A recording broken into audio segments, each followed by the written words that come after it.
Hi, everyone, and welcome to the Asher Marketing Podcast. I'm Anthony Giuliano, and my guest this week is Allison Meyer from Do It Best. Allison, how you doing? Good. How are you?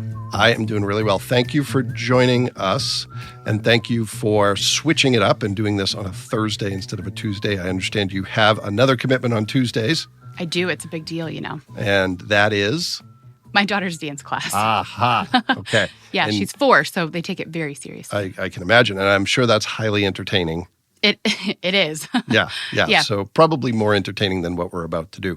And you have 2 kids, a 4 and a 2-year-old? Yes. So how do you, the question that probably everyone asks you have a fairly demanding job, 2 young kids, other stuff to do. How do you balance all that? I have no idea. Ladies and gentlemen, it's the first honest answer I've ever heard to that question. Yeah, no, I have a very involved husband who is really a team player, and he takes half of it, and we just figure it out day by day and make it work. Okay. I think part of our strategy is just sticking man to man. Yeah. And not being outnumbered by the inmates. Yeah. So my sister, and obviously her kids are much older now, but she had 3. She said 2 is more than twice the work of 1, and 3 is impossible. Yeah, we're not even going to attempt 3. Okay, so well, good. We're not going to attempt fate. We'll just stick with the 2 that we've got. And all right. Well, and kudos to your husband for being very involved. That's the way it should be. I can say that now that my son is 22, but good for him. That's the way it should be. Well, thanks for joining us. As you know, on this podcast, we talk about career path. We talk about your organization. We talk about the stuff you as a marketer are working on. And let's start with the career path piece. We were discussing before we hit record that you hail all the way from Northwest Ohio. So tell me about when you started thinking of careers. When did you think, hey, here's something I might want to do? And did you stay on that path or did you divert from that path? And how did you get to where you are today? Great question. So really early on, I had a dad in business and my mom was a nurse, and I saw what she was doing and I said, I want to do that. And figured out very quickly that I don't want to do that. Yeah. What was the deal breaker on nursing? All of it. Everything, the hours, blood. The blood, yes. Yeah. So there was a very early diversion from, you know, you see what your parents do and think, that's what I'm going to do too. And then I found out very quickly I'm not going to do that. Yeah. And really was trying to figure out what is it that I want to do. So declared my major at IPFW at the time, PFW, in marketing. And there was a brief period in college where I thought, I don't want to do marketing. I want to do graphic design. Okay. Probably when I was taking calculus, that happened. Yeah. I want to do anything but this. Yes. Yeah. And there was a semester where I started taking graphic design classes, and then I figured out this isn't for me either, and I need to stick with the marketing aspect. Yeah. And the cool thing about marketing is you get to think through some of that creative, think through the strategy behind it. That's the part that I really loved. Yeah. But I don't have to do it. I have an awesome team, or I work with someone who that is their passion and that's what they're really good at. Yeah, and I had a similar experience. I started out with graphic design as one of my responsibilities, and now it's great because my ideas haven't gotten any better, but the graphic design, because of the people I work with, has gotten exponentially better because I don't do it, someone else does who's way better at it. So, yeah. So you go to then IPFW, and are you a marketing major? Yes. Okay, all right. So you finish school, and then where do you go from there? Well, even actually before that, I was probably it was fall semester of my senior year. Played volleyball in college, so there wasn't a ton of time between studies and athletics. But I started thinking, well, crud, I've never actually had a real job in my entire life. When I graduate, who in the heck is going to want to hire me? Yeah. So I did the smart thing and got a job at the clothing company in the mall. Okay, all right, yeah. Which taught me a lot about customer service and all of that, but had no real correlation to my studies. And really, I just wanted it for the discount. So, okay. But gave me some job experience and that I can stick with something for more than a year. Yeah. So from there, I actually started thinking about, no one's really going to want that experience, and sought some counseling just from the career services, found an internship for I think it was like a content writer, something like that, where I had a professional writing minor. So along with my marketing degree, professional writing minor, and took it to the career services. I found it on the website or something, and they said, okay, well, this looks like a great fit. Talk to me as to, what appeals to you about this. And they said, well, let's just go through a mock interview since you actually have an interview next week. I said, that's great. And they started reviewing the listing and said, do you realize this is from 2000? I don't know. It was like several years old that I finally got to page 7 or something where they just forgot about it. Oh, wow. Okay. But actually, they were still looking to hire. Oh, wow. Was this great. JH or was this? This was JH. Okay. All right. So my initial email and application was, they were like, oh, we didn't realize this was even still up. The career services department, just kind of forgot about it and never took it down after the original internship was filled. Oh, wow. So got to talk with John and ended up working through my senior year at JH Specialty as a copywriting intern. All right. Okay. And you were there altogether for about a year? Actually, so throughout school, for about a year. Yeah. And then was hired full-time after that as a project manager. Okay. All right. So still kept up with the copywriting responsibilities, but also added some project management just through marketing projects, website design, promotional products. Yeah. And then from there, spent several years doing that, and then several years also as an account manager. Okay. All right. So and JH is an interesting business because they have the marketing strategy side, but they also have a promotion product side of the business, correct? Yeah. Yes. Yeah. So from there, you went to Britain, correct? Yes. And how long were you there? I was at Britain for about 3.5 years. Okay. At JH Specialty, we worked with a ton of clients from B2B to B2C. And really that's where I found hey, I kind of really like the B2C aspect of it. And that's more intriguing to me. And then an opportunity came up at Britain, and I couldn't turn that down just with the clients they work with. Sure. Mostly everything that they do is B2C. Yeah. And it was very enticing to get to know some of that world too. Yeah. So I think the interesting thing about that career path is it was kind of backwards from what people typically do, right? JH had this web design background. Britain is more traditional marketing. Yeah. So I went from the web design to traditional, which I Yeah. feel like normally it's the other way. But Yeah. Well, and starting in an agency and then going client side, often it's the reverse. It was for me. I had never worked in an agency until I started at Asher, and some days it shows that I had never worked in an agency before. But to start at an agency, it gives you kind of a broad perspective on the marketing world, I would assume. Yeah. We did a lot throughout both of those I'm going to say careers.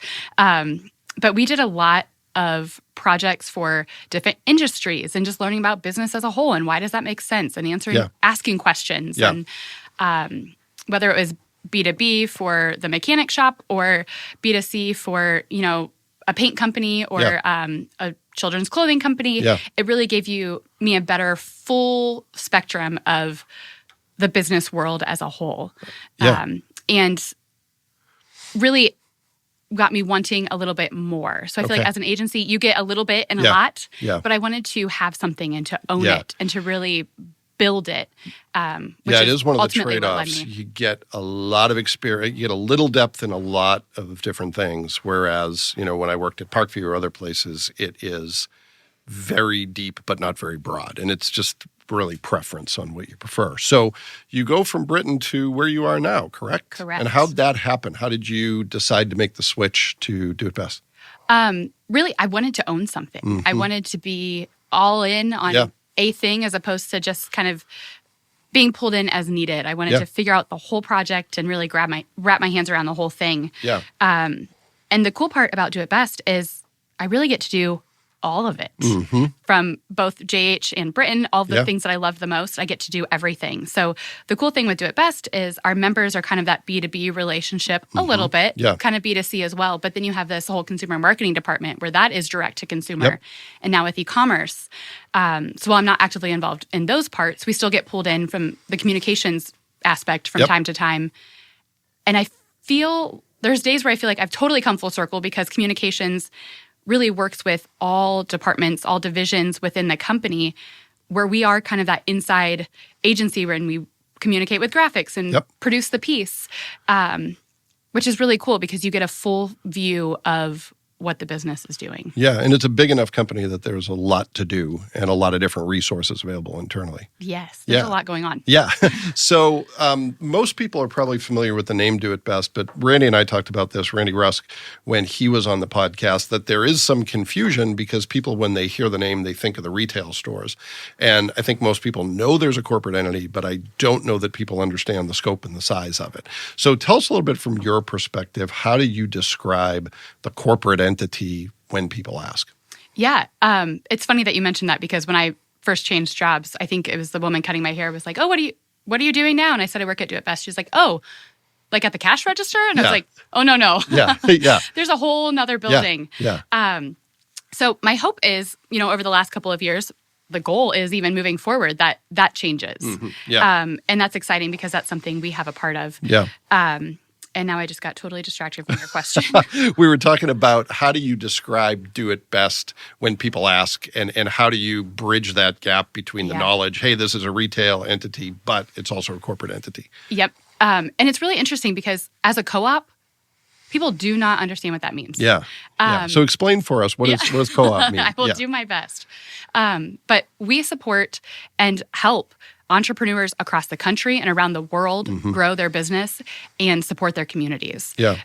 Which is something really cool. And there's something heartfelt about that. Yeah. Our philosophy of serving others as we would like to be served, that is true. And that's something that we do daily. Yeah, and it really seemed to get hammered home, if I can use that pun, during the pandemic, because how important the stores were to their communities at a time when it was, people with needs and with a way to distract themselves from everything that was going on in the world.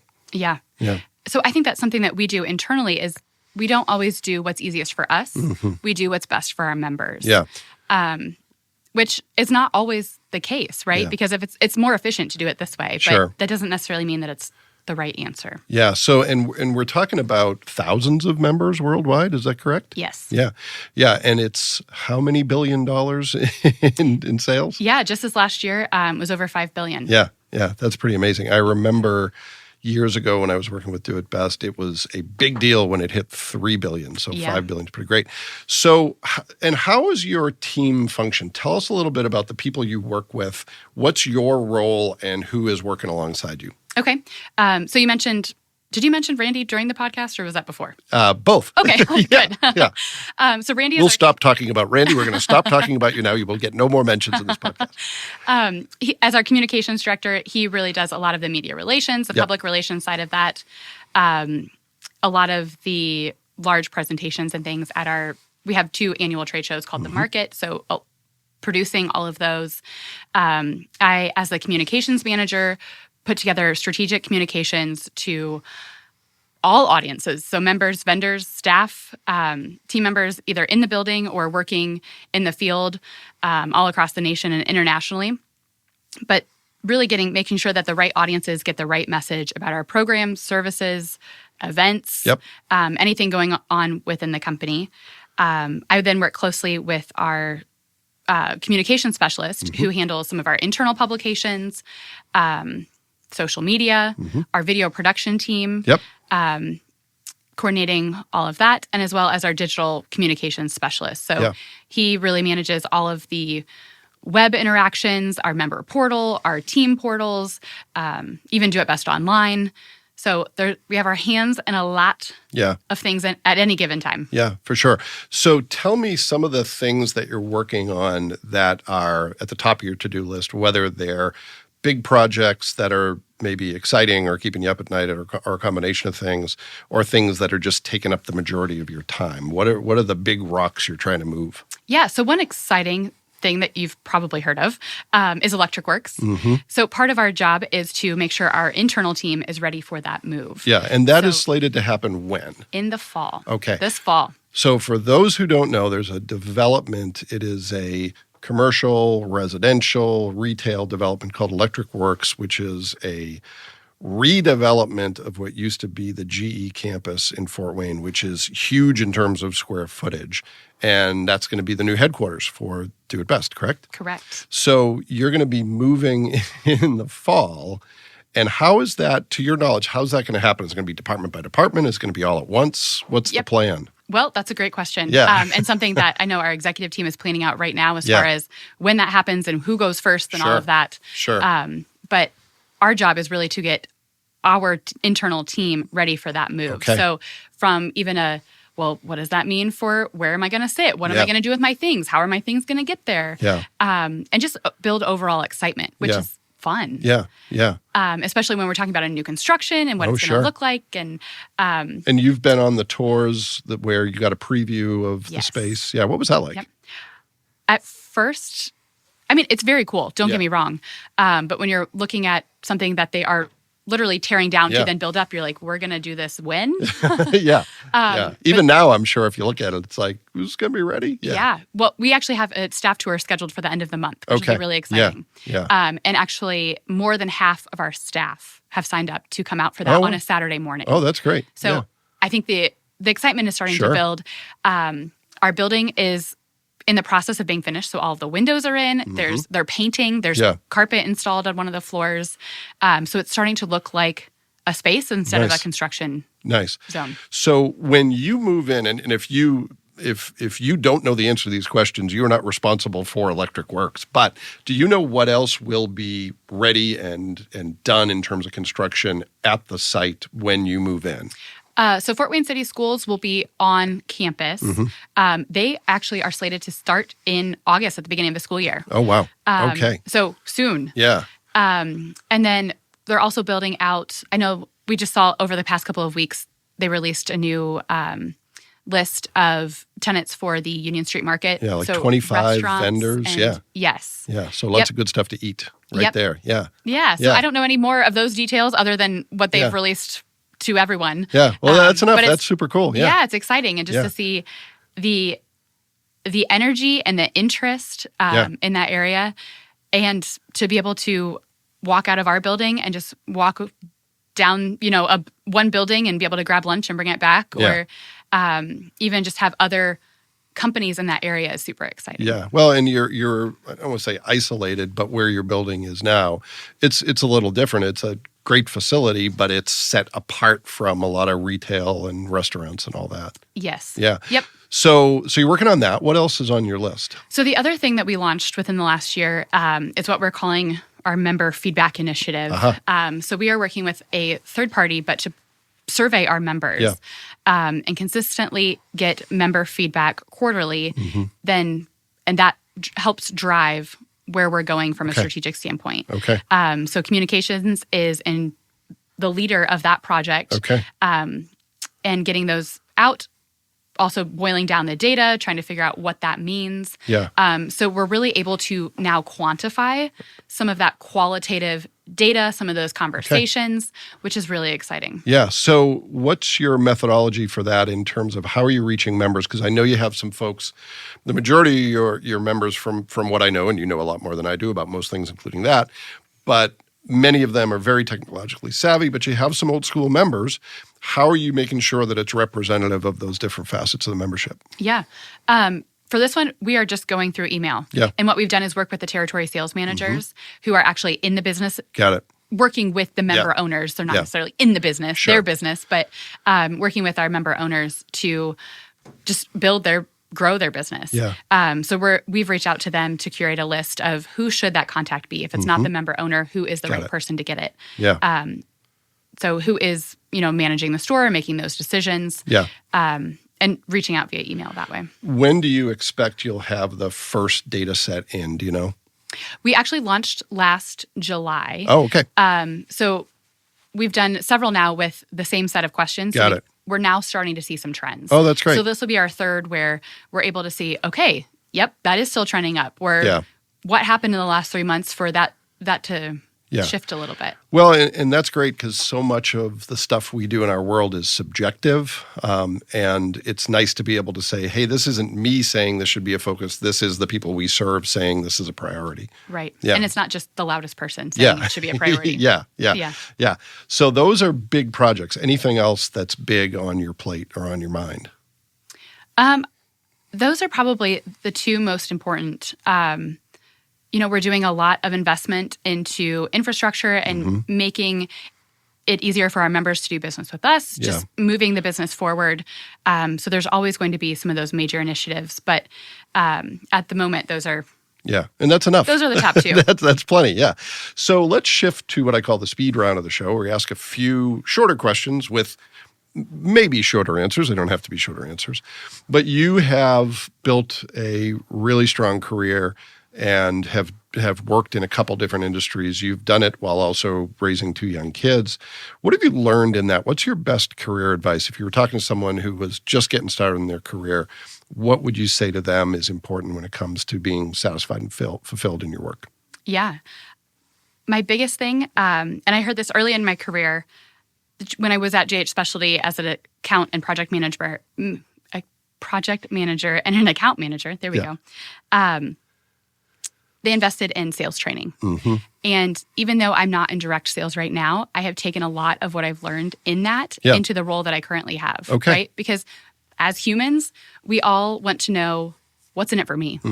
So even in the messaging that we're putting forward, even in the emails, the communication pieces, as we roll out the plans, people typically tend to say, well, here's what it's going to do for us. Okay, well, our members don't really care what it's going to do for us. Correct. If I'm in the store, I want to know, what value is this going to bring to me? So that has helped a lot. But where I was going with that was get comfortable with being uncomfortable. Okay.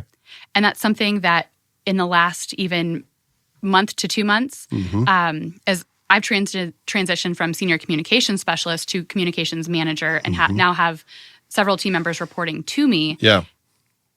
It's going to be uncomfortable for a little bit, right? For sure. So these are people who used to be your peers. Yes. Yeah. Yep. Yeah. And there's a little bit of uncomfortability when you try to work through, and that means we're growing. So that's one thing that instead of pulling back, just to jump in with both feet. So I'm going to throw another question at you because somebody asked me this question recently. I didn't have a good answer. So I'm going to take your answer and steal it and claim that it was mine all along. Perfect. But when it comes to that switch from, hey, you're my peer, we are, on the same level on the org chart, now I'm your boss. What have you learned about that is helping you make that switch? How do you do that well? I'm 45 days in, so I don't know. All right. We will report back. We'll have you back on the podcast 6 months from now, and we will focus on just that question. Yeah. But one thing that we've asked of each other is grace. So radical candor and grace. Of, we're all trying to figure this out right now. At the same time, I need you to be candid with me on what you need, and I'm going to be candid with you on what I need. So we've committed, for the first 30, 60, 90 days, whatever that looks like, of we're going to have open communication. We're probably going to meet more often and just extend each other grace of as we figure this out. And we'll get it. We'll get there. No, I think that's great. I mean, that's a really good answer for only doing it 45 days.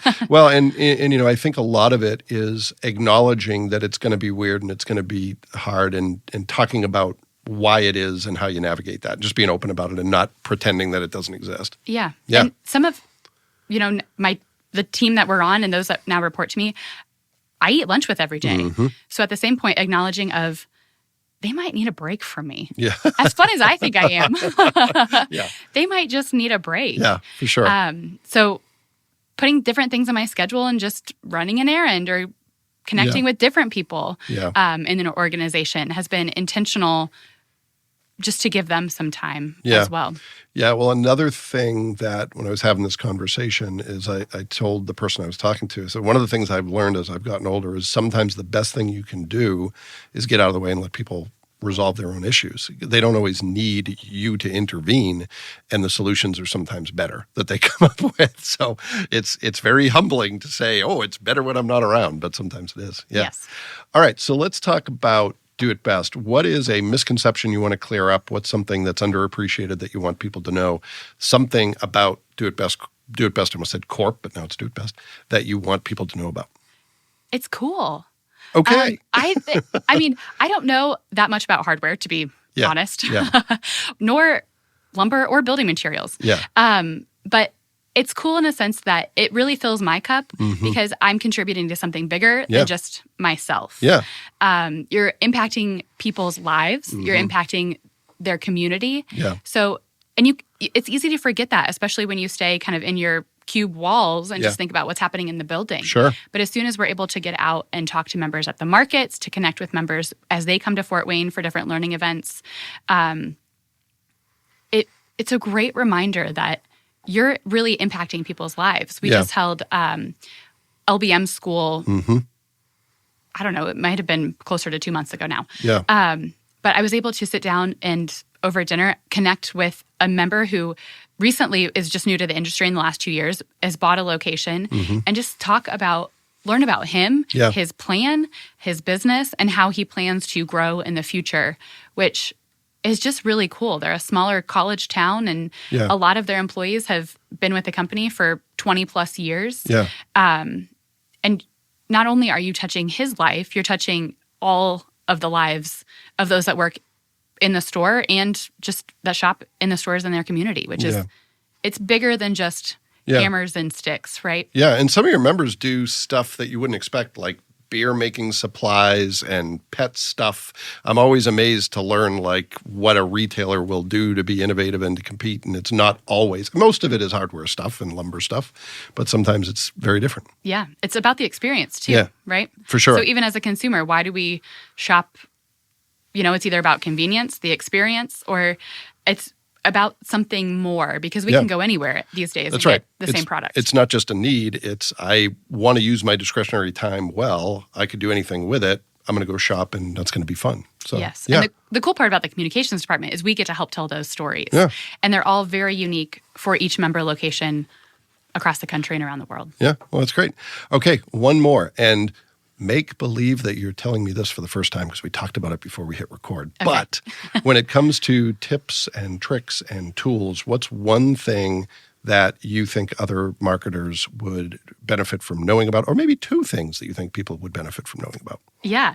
So I have actually stolen this first one from a previous coworker, but serve it up on a platter. Okay. And that comes... There's several meanings, right? But if I'm trying to work with you and get an answer, make it as easy as possible to give me that answer. So lay out, here are the choices, A or B.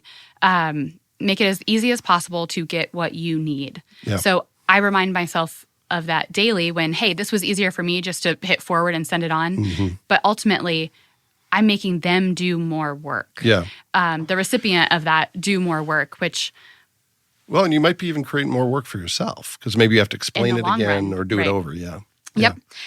The other thing is what I call professionally persistent. So just this week had to track down somebody to get their review of something before we wrote, before we published it. They were actually quoted in the article as well. So we wanted to make sure that, yes, we quoted you correctly and this is what you meant. Yeah. Minor details. Yeah. But to track them down, send the email, follow up, but then, hey, what can I do to make this easier for you? Because serve it up on a platter. I need this information from you before you leave today. So do we need to sit down together? What does that look like?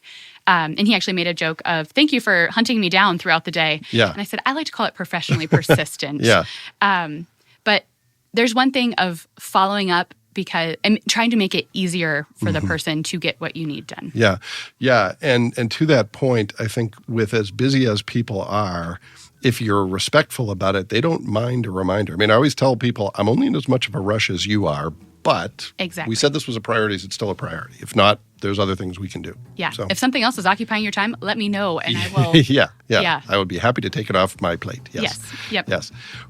Well, Allison, thank you so much. It's been fun learning a little bit more about you and your work at Do It Best. We appreciate you taking the time to be with us. And go forward and enjoy those dance recitals or practices or whatever they are next week. Thanks. And thanks to everyone who took the time to listen to this episode of the Asher Marketing Podcast. We'll be back next week with another great guest, and we hope you'll join us then.